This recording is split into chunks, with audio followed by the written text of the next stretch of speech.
Welcome to Over to You. Today we look at an event which took place 75 years ago. Much has been written about the sinking of the Titanic, and speculation about its contents have been widespread. And it was only recently that the wreck was found and photographed by Dr. Robert Ballard. With us today is Miss Eva Hart, who lived in Ilford with her father and mother and was on the Titanic travelling to New York to their new home in Canada to start a new life. Well, Miss Hart, can we begin by asking you for the reasons for your leaving this country and going across to Canada? Oh yes, of course you may. Now my father was a builder, as you say, in Ilford, and things weren't very good in 1911, and a friend of his, great friend of his, who had emigrated to Canada some years before, came home on holiday with great stories of the good life in Canada and the opportunity to get on so well. And within the space of one evening, my father decided to sell his business and go to Canada. For a 7-year-old, what was Yes. life on board like? Very pleasant, because I had my father to play with, not my mother, and my father was much more inclined to spoil me than my mother. Oh, I thought that was wonderful. What sort of, were you able to play games, or did they organise things? Oh, well, not for 7 Specifically? year olds. We had nurseries and we had every type of game and people to look after us, and oh, it was wonderful. I thought, anyway.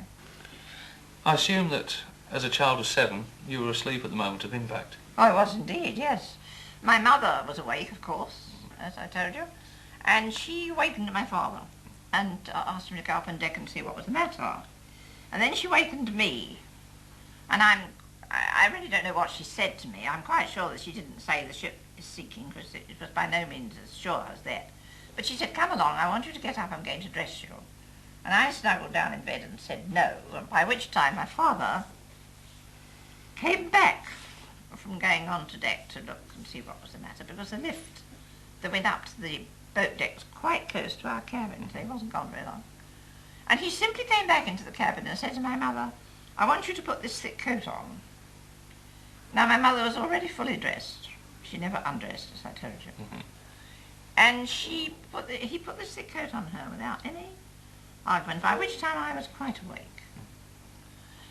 I do remember thinking how odd it was that he should put his coat on my mother. And while I was thinking about that, he wrapped a blanket round me, picked me up, and we all went up onto the boat deck. You were on which deck? E. E. Oh, yes. And we went up onto the boat deck. Well, of course, there were a lot of people about, because it was early, it was only 12 o'clock. And there were lights on, there was music playing, and there were people going about.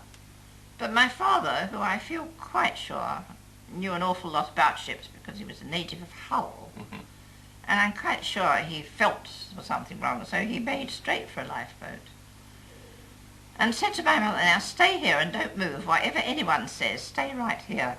I'm going to see what I can find out.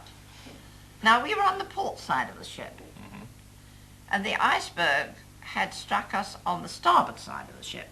So from where we were, on the boat deck, with a high superstructure in between, we couldn't see the iceberg, obviously. But he went away, and oh, it was so cold, and I can remember clinging to my mother, just this blanket round my nightclothes. And he came back and said that the ship had struck an iceberg, but it was perfectly all right. We got all these watertight compartments, which I don't think convinced my mother at all. But we stood there for a while, and then he went away again, emphasising the fact that we were not to move. We stood right by a lifeboat. When he came back the second time, and don't ask me how long that was, because I don't know. It seemed quite a while. Yes. And he came back and said they were going to launch the boat. But he said, the officer tells me that you'll be back on board for breakfast. So, because we were there, we were on the deck while many people were still sleeping. There was plenty of time for us. And my father put my mother in the lifeboat. He put me in it. He made no attempt whatever to follow. Didn't even try. And so, because we were there, as I say, because my mother was awake, we were on deck in time to get into one of the all too few lifeboats. If she'd been asleep, our cabin is situated where it was, it wouldn't have wakened her, as it didn't waken other people there. And we would have shared the fate of the other people who got on deck too late.